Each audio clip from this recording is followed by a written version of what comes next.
Nimeona mmoja anashangaa anasema Gen Z wa Kenya wamejitolea, lakini anachora kwamba Gen Z wa Tanzania wamelala.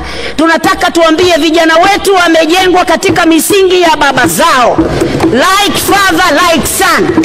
Tumewafundisha vijana wetu uzalendo, ujasiri, uhodari, na tumewafundisha pia kutafuta fedha, si kwa kutukana watu, kuuza maneno kwenye mitandao.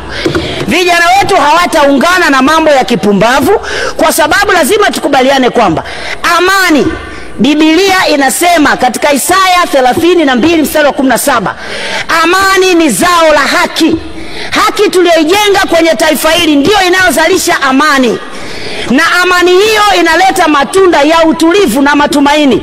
Watoto wetu wana utulivu, wana matumaini kwa sababu wamejengwa katika misingi ya amani na haki.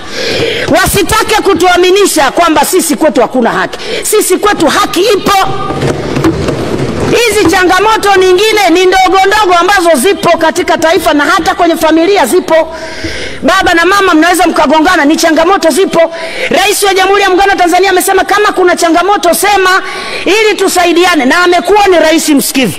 Tuliposema amechukua hatua, amefanyia kazi. Sasa ndugu zangu, tunawaomba sana ndugu zetu, nyinyi Kenya ni majirani zetu, tunawaheshimu, tunafanya na nyie kazi, tunaomba sana. Lakini nimewaza sana usiku, nikasema kwani hawa wana shida gani? Mmoja ameuliza akasema, hivi nyinyi wa Tanzania sisi tunapiga kelele, tunasema, tunawatukana, mpo kimya, mna mpango gani? Mnataka kutuloga? Nikagundua lipo tatizo kubwa sana la afya ya akili katika taifa hili.